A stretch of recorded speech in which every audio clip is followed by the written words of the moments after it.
tao. Abi ninyo film no? Food vlog ni siya guys. Alin na partner? Welcome to Butuan City. Kabalo ba mo? Nga wala pa ang Manila, ang Butuan ang center of trades sa una. Di ba partner? Yes. Pero karon, dili na to storyahan ng mga Bulawan. Istoryahan nato ang Bulawanong kalami sa atong pagkaon. Gikan sa karaang baruto hangtod sa kinilaw nga pamatay. Yes partner. So karon, ang atong buhaton kay manghunting taog lami. Lami nga pagkaon. Pagkaon dito partner. So, unsa man atong giulatan? Ano? Tara? First stop is at Tita's Cafe. Guys, walking in here feels like a time machine. Look at the interior, sobrang retro and classic. If you grew up here in Butuan, for sure gidala mo diri sa imong parents or grandparents katong bata pa ka. They are famous for their siopaw, na bola-bola and asado. Guys, look at the bun. Humok kaayo. Dili siya yung pilit sa ngala-ngala type. Inside the bola-bola, there's a salted egg and the filling is actually meat. Dili puro extenders. Next stop is Risa's Hot Cake located here in Langihan. Dugay na jud sila since 1986 pa. That sound of hot cake cooking is very nostalgic yun since dili magapalit sa una pagdalon ko sa akong mama every time mamalingki mi. And confirm, lami gyud gihapon siya, walay pagbago sa lasa. No wonder why nga nung known yun siya sa Butuan. Specifically sa Langihan. Gabi kay kabuutan ng tenderang no wonder nga no sikat sila. And also, simple na po kayo ang ilang store bitaw. Like, maka-observe ka sa lain nga daan na kayo sila sa Butuan and nana sila yung kanang specific area bitaw na dako ng ilang area. And then diri is gamay lang siya, simple lang siya, pero hilado na. Simple pero ang legacy nakadito. Yes. Our next stop is at Natad ni Olympia. Very native and the Butuanon signage is everywhere.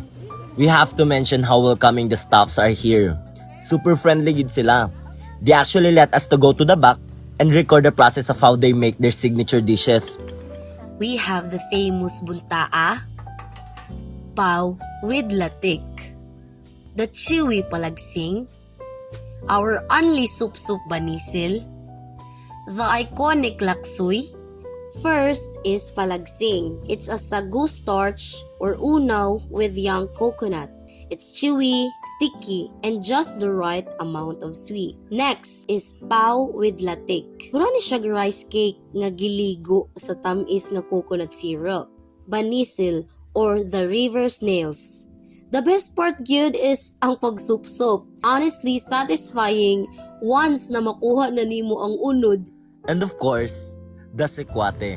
Guys, lahi ra gyud ang taste sa tinuod nga tabliya. It's thick, medyo bittersweet. Next is the famous buntaa. Ayaw mo kabala ka guys ng hugas midaan. Kabalo mo, the aroma is really there and ang lasa. Super rich and creamy tingod sa tono. But you get that savory kick from the crab. Very organic and deep ang flavor. Lastly, if adventurous ka, try their laksoy. Nipa wine ni siya and isog-isog gamay but it's part of the experience. It has that sharp fermented kick that cleanses your palate. At mga time nga, wala sila yung mga trabaho, diri may nagpapirit, may diri panghinglo niya. O man lang inauna-unangin niya nga, ikuan niya, promote niya ang Butuan Delicacy, Butuan Dialect, ay tagaban sa mangin siya, Butuanon mangin siya. Namo po siya yung sabi, mag-imot taong pa na, papreserve na to ang Butuanon Delicacy, Dialect, magpaan na to, kahit nawala na ang Butuan. Final stop, let's cool down at Wiggles Garden. Perfect place to relax kay hayahay kayo ang hangin dire. Makalingaw kay naapod sila pa music session. Amo gi-order kay buko pie and buko halo-halo. Check out their buko pie. The crust is actually flaky and the layer of coconut inside dili tinipid, thick and fresh good. Pero the real star, their famous buko halo-halo. It's served in the actual coconut shell and the ice is so creamy. Dili siya yung tipong kakayurin pa nimo ang ice, it just melts on your mouth immediately. Perfect way to end the food crawl.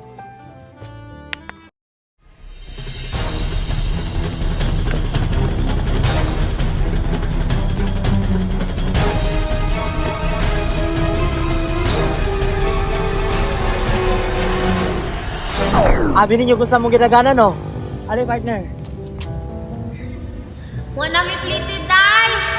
Grabe, super busog yun. What makes Butuan cuisine so unique is how it stays true to its roots. When you come here, it's not just about the food. It's about that authentic, no shortcut flavor that you can only find in Butuan. Basta Butuan food, it's always good, always authentic, and always makes you feel at home. If you want a real taste of our culture, this is the place to be.